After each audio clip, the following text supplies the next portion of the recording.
नमस्कार, day news में आप सभी तमाम दर्शकों का बहुत बहुत स्वागत है। मैं हूं आपके साथ अनामिका।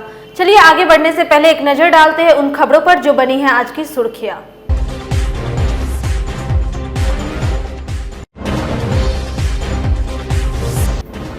नए कृषि कानून के खिलाफ अब मुजफ्फरपुर में शुरू हुआ अनिश्चितकालीन धरना। खुदीराम बोस स्मारक स्थल पर जमे किसान खेत मजदूर संगठन के नेता।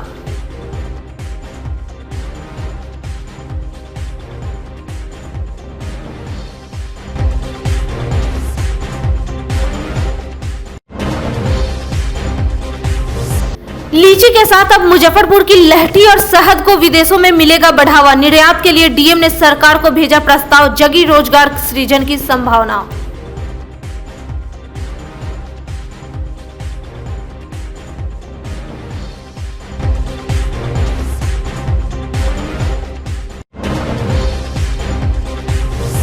और पिछले 3 दिनों से पड़ रहे ठंड से टूट रहा है सालों का रिकॉर्ड। कुहासा और शीतलहर से पूरा जनजीवन हुआ प्रभावित।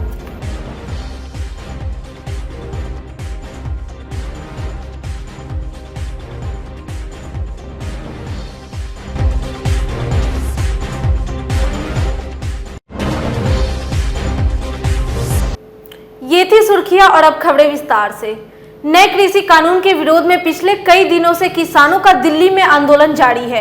पंजाब, हरियाणा, राजस्थान सहित कई अन्य प्रदेशों के किसान दिल्ली में डेरा जमाए बैठे हुए हैं।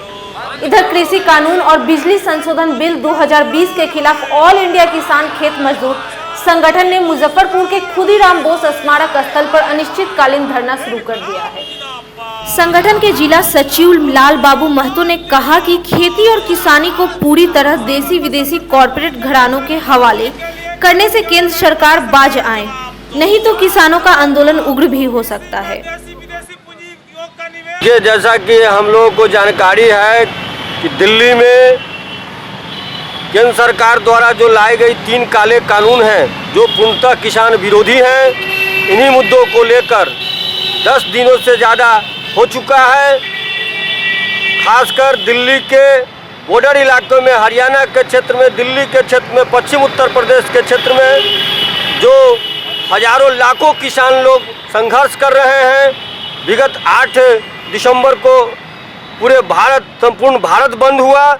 उसके बाद भी केंद्र सरकार कारपोरेट घरानों के हित में किसानों की इतनी बड़ी जो ज़बरदस्त जीवन से जुड़ा हुआ मांग है, सवाल है, उनको अनदेखा कर रही है।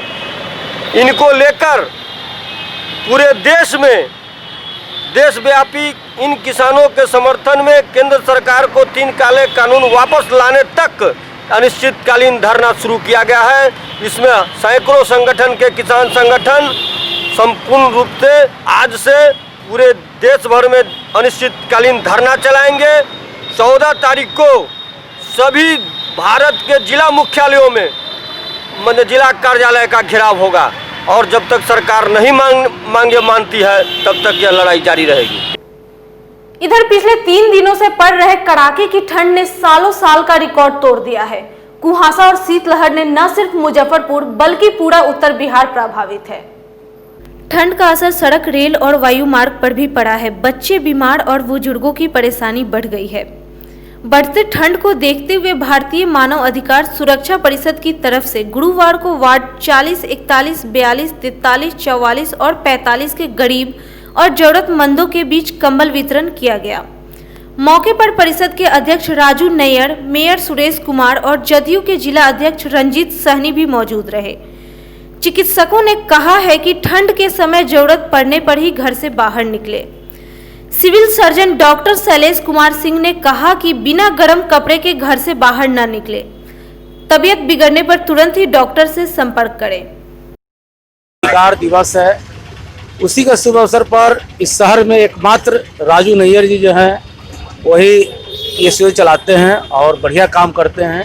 क्योंकि आज ठंडा का मौसम है भी है और बढ़ा हुआ है। इसी के उपलक्ष्य में हर साल ये गरीबों में जो दीन गरीब गुरबा है उसके बीच कंबल का वितरण करते हैं, जो बहुत ही सराहनीय कार्य है। और इस तरह के आदमी ही शहर को, समाज को विकास में अग्रसर करता है। इसी उपलक्ष्य में हम लोग आए थे। हमारे भाई साहब, हमारे जिलाध्यक्ष साथ में हैं, हमारे जदयू नेता भी हैं, हमारे पार्षद जी हैं, सब लोग मिलकर हम लोग बांटते हैं। हमारे पार्टी के कार्यकर्ता राजू नैयर जी के नेतृत्व में गरीबों के बीच कंबल वितरण का कार्यक्रम आयोजित किया गया है और इस ठंड मौसम को देखते हुए बहुत ही सराहनीय कार्य राजू नैयर जी ने किए हैं। इसमें हमारे मुख्य अतिथि बड़े भाई मेयर साहब, हम लोग सब लोग मिलकर गरीबों के बीच कंबल बांटने का काम किए हैं और बहुत ही सराहनीय कार्य है। इसलिए मैं राजू नैयर जी को अपने तरफ से बहुत बहुत बधाई देता हूं कि हर साल इस तरह के कार्य करते रहते हैं। इसके लिए बहुत बहुत इन्हें बधाई, धन्यवाद। ठंड में निमोनिक बीमारी ज़्यादा होती है और वो थोड़ा इसीलिए लोग उम्मीद कर रहे थे कि ठंड में कोरोना बढ़ जाएगा। तो अब क्या बढ़ेगा कोरोना का तो गति के बारे में तो नहीं बता सकते हैं, लेकिन ठंड से ऐसे ही बचना चाहिए। इम्यून सिस्टम ये ठंड से बचाता है और ऊपर से कपड़ा वस्त्र बचाता है। गर्म खाना खाना चाहिए, ठंडा नहीं घूमना चाहिए। मुजफ्फरपुर के शाही लीची के साथ साथ अब यहां के लहठी और शहद को भी निर्यात करने के लिए जिला प्रशासन ने सरकार को प्रस्ताव भेजा है। इस संबंध में डीएम चंद्रशेखर सिंह ने कहा कि लीची के साथ साथ यहां के लहठी और शहद के निर्यात से बड़े पैमाने पर रोजगार का सृजन भी होगा। जानकारी के लिए दर्शकों को बता दें कि मुजफ्फरपुर की लीची बागान में उत्पादित किए शहद में लीची का स्वाद मिलने के कारण इसका विदेशों में जबरदस्त डिमांड है। इसके साथ ही मुजफ्फरपुर की लहठी तो इतनी फेमस है कि अभिनेत्री ऐश्वर्या राय तक ने अपनी शादी में इसे मंगवाया था। ये सब देखते हुए डीएम चंद्रशेखर सिंह ने इन्हें प्रमोट करने के लिए सरकार को प्रस्ताव भेजा है। ये हम लोग प्रत्येक जिले का स्पेसिफिक उत्पाद को मांगा गया है कि क्या निर्यात किया जा सकता है सरकार के द्वारा। तो हम लोग यहाँ जो मीटिंग की है उसमें हमारे ज़िले में, मुजफ्फरपुर ज़िले में हम लोगों का शाही लीची है, लहठी है और मधु। तो शाही लीची तो विश्व प्रसिद्ध है, उसका जीआई टैग भी हम लोगों को मिला हुआ है और वो उसका उत्पाद निर्यात किया जा सकता है। दूसरा लहठी भी मुजफ्फरपुर ज़िले की विशेष प्रसिद्धि है उसकी, तो उसको भी हम लोग प्रमोट कर रहे हैं। उसका भी प्रस्ताव हम लोगों ने भेजा है कि उसका भी निर्यात और उसके भी मार्केटिंग, प्रचार प्रसार उसका भी होना चाहिए। बड़े पैमाने पर उसमें रोजगार सृजन होगा। एक तरह से वो कुटीर उद्योग है, घर में रह के लोग करते हैं। और तीसरा जो मधु है, वो हम लोगों के मुजफ्फरपुर ज़िले की जो मधु है उसकी विशिष्टता है वो ये है कि लीची का जो फूल और फल होता है उससे संबंधित है।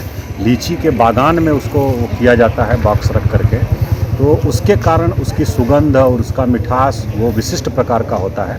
इसलिए हम लोगों ने मधु को भी प्रमोट करने के लिए अनुशंसा किया है। तो शाही लीची और हमारा लहठी मुजफ्फरपुर ज़िले की और उसके साथ साथ मधु, हनी जो है, ये 3 उत्पादों का हम लोगों ने अनुशंसा किया है। उसका निर्यात के लिए, उसकी मार्केटिंग के लिए, उसके प्रसंस्करण के लिए योजनाओं में शामिल किया जाए ताकि उसका लाभ जिले को मिलेगा और बड़े पैमाने पर लोगों को रोजगार भी मिलेगा। एसडीओ पूर्वी कुंदन कुमार के नेतृत्व में गठित अतिक्रमण हटाओ टीम ने अब जोर शोर से काम करना शुरू कर दिया है। बुधवार को जूरन छपरा से कंपनी बाग तक और अवैध कब्जे हटाने के बाद गुरुवार चांदनी चौक से सुधा डेयरी, फिर चांदनी चौक से बैरिया बस स्टैंड और गोबरसही तक प्रशासन का बुलडोजर चला। इस दौरान कुछ दुकानदारों ने विरोध भी किया, लेकिन पुलिस बल की मौजूदगी में उनकी एक नहीं चली। एसडीओ कुंदन कुमार ने साफ साफ कहा है कि अवैध कब्जे को हटवाने में गतिरोध पैदा करने वालों पर कानूनी कार्रवाई की जाएगी। अतिक्रमण हटाने दौरान कुछ दुकानदारों को क्षति भी पहुंची। इसे देखते हुए कुछ लोगों ने खुद से अवैध कब्जे को हटाने में जुट गए।